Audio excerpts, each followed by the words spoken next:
அனைவருக்கும் வணக்கம். இன்னைக்கு நம்மளுடைய விதிவிலக்காக திகழ் சேனல்ல நம்ம பார்க்க போறது ஒரு மோட்டிவேஷனல் ஸ்டோரி தான். எப்பயும் போல ஒரு குரு இருப்பாரு, அவரோட சிஷ்யன் இருப்பாரு, அவர் எப்பயுமே சந்தேகம் கேட்பாரு.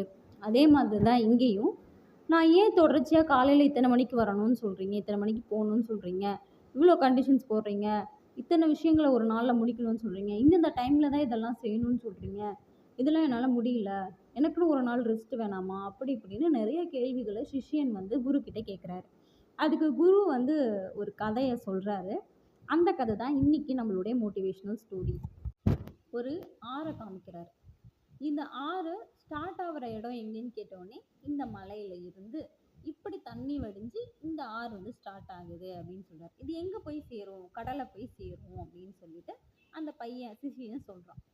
உடனே குரு சொல்றாரு, சரி இது ஸ்டார்ட் ஆகி கனெக்ட் ஆகும் இல்லையா? அத வந்து ரிவர் பேங்க் அப்படின்னு சொல்லுவோம். அதே போல அது கரை, ஆத்தங்கரை அப்படின்னு. ஸோ ஆத்தங்கரை அப்படிங்கிற ஒரு விஷயம் இல்ல. அந்த இடத்த வந்து நீக்கிடுறோம் அப்படின்னாலும், அதே போல அது கடல்ல சேரக்கூடிய இடம் இருக்கும் இல்லையா? அந்த இடத்தையும் நீக்கிடுறோம். இப்ப இந்த இடத்துல என்ன ஆகும்? அந்த ஆறுக்கு என்ன மாதிரியான நிலையில இருக்கும் அப்படின்னு கேட்டோம்னா, அது முழுமையா சிதறி போயிடும் குருவே அப்படின்னு சொல்லி சொல்றாரு. அது எங்க போய் சேரணுமோ அந்த இடத்துல சேராது.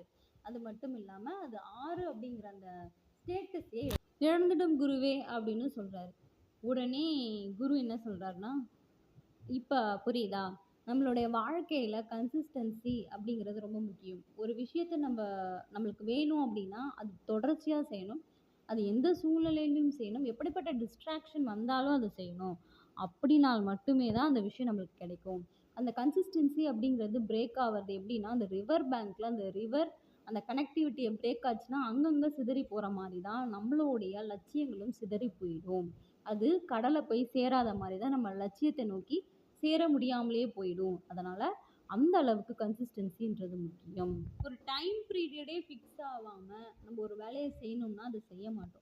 ஸோ நம்மளுக்குன்னு ஒரு டைம் பீரியட டைம் மேனேஜ் பண்ணி, ஃபிக்ஸ் பண்ணி அந்த வேலைகள அந்த நேரத்தில தான் செய்யணும்னு நம்ம முடிவெடுத்து அத செய்யும் பொழுது, கண்டிப்பா நம்மளால எல்லா விஷயத்தையும் செய்ய முடியும். நிச்சயமா நம்மளோட ஆம்பிஷன நோக்கி சக்சஸ் ஆக முடியும் அப்படின்னு குரு சொல்றாரு. ஸோ இதோட கதை முடியுது. இந்த கதை உங்களுக்கு பிடிச்சிருந்தா கீழே இருக்க கமெண்ட் செக்ஷன்ல உங்களோட கருத்துக்களை பதிவிடுங்க.